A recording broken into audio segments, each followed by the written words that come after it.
Hello दोस्तों, आपके अपने YouTube चैनल ट्रैक एग्ज़ाम में आप सभी का स्वागत है। जिन्होंने हमारा चैनल अभी तक सब्सक्राइब नहीं किया प्लीज़ हमारे चैनल को सब्सक्राइब कर लें और बेल आइकन को ज़रूर प्रेस कर लें। और आप हमारे टेलीग्राम चैनल से भी जुड़ सकते हैं। ट्रैक एग्ज़ाम जाके सर्च करके वहाँ से आप हमारे चैनल से जुड़ सकते हैं। तो दोस्तों, आज के लिए हम आपके लिए लेकर आए हैं भारत के वन। भारत के वन के बारे में इससे भी क्वेश्चन पूछे जाते हैं, तो एक एक करके देखेंगे भारत के वन से इम्पोर्टेंट क्या क्या क्वेश्चन हैं। तो पहला जो है, राष्ट्रीय वन नीति के अनुसार पर्यावरण की दृष्टि से देश के कम से कम कितने प्रतिशत क्षेत्र पर वनों का आवरण आवश्यक है। तो जो वनों का आवरण है वो 33% है ना। अगला देखते हैं, केंद्र सरकार द्वारा नई वन नीति की घोषणा किस वर्ष की गई। तो केंद्र सरकार द्वारा नई वन नीति की घोषणा की गई थी वो है 1988 में की गई थी। अगला है, भारत की वन सर्वेक्षण विभाग का मुख्यालय कहाँ स्थित है। तो भारत का जो सर्वेक्षण विभाग मुख्यालय है वो देहरादून में स्थित है। अगला है, सागौन तथा साल किसके उत्पादक हैं। तो सैगौन और साल जो है उष्णकटिबंधीय शुष्क पतझड़ी वन के एक उत्पादक है, जो कि सैगौन तथा साल के उत्पादक हैं। उष्णकटिबंधीय शुष्क पतझड़ी वन, ध्यान रखिएगा इसको। अगला है, सामाजिक वानिकी में प्रयुक्त बहुउद्देशीय वृक्ष का एक उदाहरण है। तो ये है खेजरी। खेजरी एक उदाहरण है। अगला है, लंबी जड़ों और नुकीले कांटों अथवा सूल युक्त झाड़ियों और लघु वृक्षों वाले आरक्षित अवरुद्ध वन सामान्य रूप में पाए जाते हैं। तो ये कहाँ पाए जाते हैं? पश्चिम आंध्र प्रदेश में पाए जाते हैं। ध्यान रखिएगा, कहाँ पाए जाते हैं? पश्चिम आंध्र प्रदेश में पाए जाते हैं। अगला है, भारत में वन महोत्सव कब मनाया जाता है। तो भारत में वन महोत्सव जो मनाया जाता है जुलाई के प्रथम सप्ताह में ही मनाया जाता है। इसको ध्यान रखिएगा दोस्तों। अगला है, फॉरेस्ट रिसर्च इंस्टीट्यूट कहाँ स्थित है। तो ये फॉरेस्ट रिसर्च इंस्टीट्यूट जो है देहरादून उत्तराखंड में स्थित है। ध्यान रखिएगा इसको, कहाँ स्थित है ये? देहरादून उत्तराखंड में। अगला है, भारतीय वन सर्वेक्षण का कार्यालय कहाँ स्थित है। तो ये भी देहरादून में है। अगर रिसर्च इंस्टीट्यूट की बात करेगा तो भी देहरादून में है, और सर्वेक्षण की बात करेगा तो भी देहरादून में स्थित है। अगला है, चिपको आंदोलन का संबंध किससे है। तो दोस्तों, इसको तो लगभग सभी को पता होगा चिपको आंदोलन किससे संबंधित है। तो चिपको आंदोलन वनों के काटने से रोकने से संबंधित है। वनों को जो काटा जाता था उस समय लोग क्या करते थे, पेड़ों पर चिपक जाते थे और बोलते थे कि नहीं काटना है, नहीं काटने देते थे। तो इसको चिपको आंदोलन का नाम दे दिया गया था। अगला है, चिपको आंदोलन किसने चलाया था। तो चिपको आंदोलन जो है सुंदरलाल बहुगुणा ने चलाया था। दोस्तों, अगर ये वीडियो आपको अच्छा लग रहा होगा तो प्लीज़ लाइक कर दें और शेयर करना ना भूलें दोस्तों, और सब्सक्राइब हमारे चैनल को कर लें। अगला क्वेश्चन देखेंगे, केंद्र सरकार ने नई वन नीति की घोषणा किस वर्ष की गई। तो ये 1988 में नई वन नीति की घोषणा की गई थी।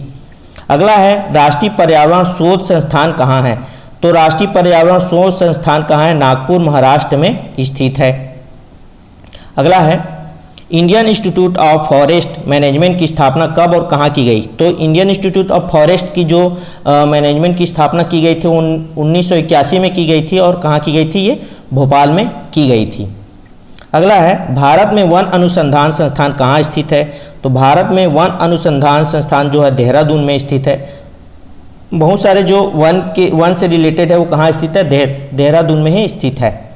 अगला है, राष्ट्रीय पर्यावरण शोध संस्थान कहाँ स्थित है। इसको नीरी के नाम से भी जाना जाता है। नीरी कहाँ स्थित है बोल सकते हैं, तो ये नागपुर में स्थित है। अगला है, भारत में वृक्षारोपण उत्सव जिसे वन महोत्सव के नाम से जाना जाता है के जन्मदाता कौन है। तो इसके जन्मदाता KM मुंशी जी हैं। किसके? वन महोत्सव के जन्मदाता। वन महोत्सव कब मनाया जाता है ये पिछले आपको बता चुका हूँ, आप देख लीजिएगा एक बार रिवाइज करके कि क्या बताया गया था आपको। वन रोपण प्रक्रिया है पेड़ लगाना, और बहुत सारे पेड़ लगाना वन रोपण प्रक्रिया कहलाता है। अगला है, देश के कुल क्षेत्रफल के कितने प्रतिशत भूभाग पर वनों का आवरण है। तो 21.05%। 21.05% देश के कुल क्षेत्रफल के कितने प्रतिशत भूभाग पर वनों का आवरण है? 21.05%। अगला है, पश्चिमी हिमालय संस्थान प्रदेश के प्रमुख संसाधन है वन। तो जो पश्चिमी हिमालय संसाधन प्रदेश के प्रमुख संसाधन है वो हमारा वन ही है। अगला देखेंगे, किस राज्य के कुल भौगोलिक क्षेत्रफल के सबसे कम भाग पर वनों का विस्तार पाया जाता है? तो हरियाणा राज्य पे सबसे कम भाग पर वनों का विस्तार पाया जाता है। अगला है, पारिस्थितिक संतुलन बनाए रखने के लिए न्यूनतम वन आवरण अनिवार्य है। तो न्यूनतम वन अनिवार्य जो है, आवरण जो अनिवार्य है वो संपूर्ण भूमि का 33% होना जरूरी है पारिस्थितिक संतुलन बनाए रखने के लिए। कौन सा संतुलन बनाने के लिए? पारिस्थितिक संतुलन बनाए रखने के लिए। अगला है, वृक्षादित क्षेत्र सर्वाधिक है। तो वृक्षादित जो सबसे ज़्यादा है वो पूर्वी डेक्कन में है। अगला है, भारत में अधिकांश वन संपदा का मालिक कौन है? तो कौन सा राज्य है?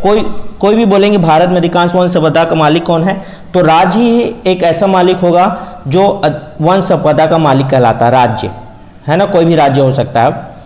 भारत में मैंग्रोव वनस्पति मुख्यतः पाई जाती है। तो ये सुंदरवन में मैंग्रोव वनस्पति पाई जाती है। अगला है, नीलगिरी पहाड़ियों में पेड़ की सामान्य जाति है टीक सैगोन। जो नीलगिरी पहाड़ियाँ वहाँ कौन सी पेड़ की जो सामान्य जाति अधिकतर पाई जाती है? टीक सैगोन पाया जाता है। अगला है, भारत में अति सघन वनों का सर्वाधिक क्षेत्र किस राज्य में पाया जाता है? तो सर्वाधिक जो अधिक पाया जाता है वो अरुणाचल प्रदेश में, और सबसे कम पाया जाता है हरियाणा में। अभी कुछ देर मैंने आपको पहले बताया था। अगला है, किसे वैश्विक विरासत का वन माना जाता है? तो सुंदरवन जो पश्चिम बंगाल में है उसको वैश्विक विरासत का वन माना जाता है। अगला है, भारत के राज्यों में से किसमें सैगोन का वन पाया जाता है? तो भारत के जो राज्य हैं जिसमें सैगोन अधिक पाया जाता है वो मध्य प्रदेश राज्य है, ध्यान रखिएगा, ये भी एग्जाम में कई बार पूछ दिया गया है। अगला है, देश के सर्वाधिक क्षेत्रफल पर किस प्रकार के वन पाए जाते हैं? उष्ण पतझड़ वन पाए जाते हैं। कहाँ पर? सर्वाधिक क्षेत्रफल पर। दोस्तों वीडियो को लाइक जरूर करें। अगला क्वेश्चन देखते हैं, दलदली अथवा ज्वार भाटा क्षेत्रों में पाए जाने वाले वन को क्या कहा जाता है? तो दलदली अथवा ज्वार भाटा क्षेत्रों में जो पाया जाता है उसको मैंग्रोव वन कहा जाता है। कौन सा वन कहा जाता है? मैंग्रोव वन कहा जाता है।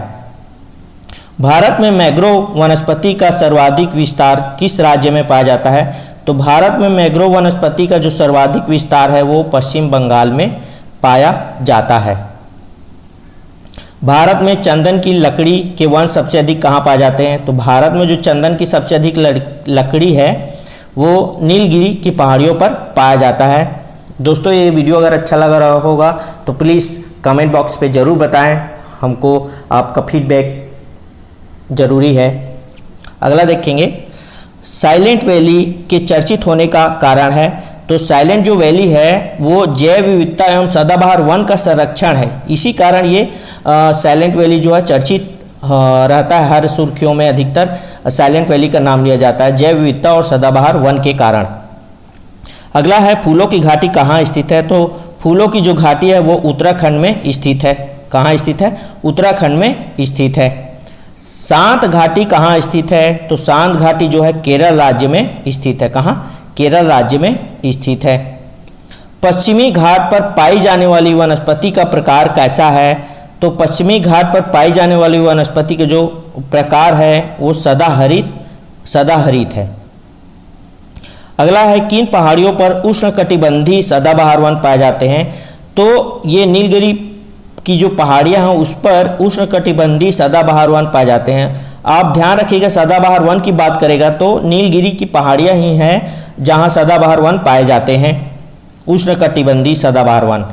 और कौन सा राज्य शहतूत रेशम उत्पादन करता है? तो कर्नाटक जो राज्य है वो शहतूत का रेशम उत्पादन करता है ना। ये शहतूत के पेड़ों में उगाया जाता है, किया जाता है रेशमों को कर्नाटक राज्य में।